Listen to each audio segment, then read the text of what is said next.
మాట్లాడుతున్నాను. నేను మీకు ఇదివరకు చూపించాను స్వీట్ క్లెమాటిస్, కానీ స్వీట్ క్లెమాటిస్ యొక్క కాయలు ఎలా ఉంటాయో చూపించలేదు. అప్పుడు కాయలు లేవు, పూలు మాత్రమే ఉన్నాయి. ఇప్పుడు పూలు అయిపోయాయి, కాయలు ఉన్నాయి.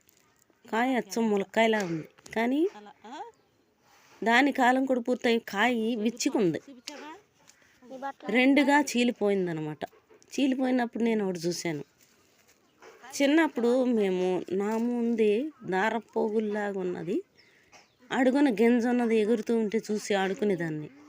అది మొక్క నుంచే వచ్చింది. ఇప్పుడు నేను చూశాను, ఇప్పుడు డైరెక్ట్గా ఈ స్వీట్ క్లెమాటిస్ యొక్క మొక్క నుంచే వచ్చిందనమాట. చూసారా, ములక్కాయలాగా ఉన్నాయి, రెండుగా విచ్చుకుంది కాయ. దానిలో ఇది ఉంది. దీంట్లో విత్తనాలు ఉన్నాయి. విత్తనాల నుంచి దారపోగుల్లాగా వచ్చాయన్నమాట, దూదిలా దారపోగుల్లా వచ్చాయి. ఇది చూడటానికి దూదిలా ఉంది. చూసారా, ఇది ఎగురుతూ కనపడుతుంది, గాలికి ఎగిరిపోద్ది అనమాట. చాలా దూరం వరకు ఎగురుతుంది పైపైనే. ఇవి కాయలు నేను దారిలో వస్తుంటే చేలో నుంచి చూశాను అనమాట. చాలా ఉన్నాయి ఇలాంటి. నేను తెలుగులో పెడితెవ్వ లేదా రంజాయ్ అని పిలుస్తారు. దేవత గడ్డి, దేవత అని కూడా పిలుస్తారు. ఇది విషపూరితమైనది.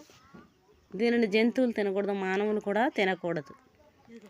ఆడుకుంటాను బాగుంటుంది. చూసారా, అడుగున గింజ ఉంది, గింజ నుంచి పోగుల్లాగా వచ్చేసింది. ఇది కాయ ములక్కాయలాగా ఉంది చూడటానికి, చాలా పొడవు ఉంది. ఈ వీడియో మీకు నచ్చినట్లయితే ముఖ్యంగా సబ్స్క్రైబ్ చేయండి, లైక్ చేయండి, షేర్ చేయండి. ఇదిగో గింజ, గింజలు ఇలా ఉంటాయి, బారుగా ఉంటాయి గింజలు. గింజల నుంచి ఇది వచ్చిందన్నమాట. మొక్కల్లో రకరకాలైన మొక్కలు ఉంటాయి. మనం ఆడుకుంటానికి వీలుగా ఉండే మొక్కలు కూడా చాలా ఉంటాయి. గాలి బొంగరాలు ఆడుకునే మొక్కలు కూడా ఉన్నాయి, గోళీలాట ఆడుకునే మొక్కలు కూడా ఉన్నాయి. అవన్నీ చూపిస్తాను. తప్పకుండా సబ్స్క్రైబ్ చేయండి, లైక్ చేయండి, షేర్ చేయండి. చూసారా, ములక్కాయలాగా ఉంది. నాకైతే ఇది ఒక వింతలా కనిపిస్తుంది, మొక్కల నుంచి ఇటువంటి వచ్చినందుకు. గింజలు కూడా ఈ విధంగా బారుగా ఉంటాయి అన్నమాట. స్కిప్ చేయకుండా చూడండి. ఇటువంటి మొక్కలతో చిన్నప్పుడు నేను ఆడుకున్నాను, మీరు కూడా ఆడుకోవచ్చు. సరిగ్గా ఎగరేస్తే చాలా దూరం ఎగురుతుంది.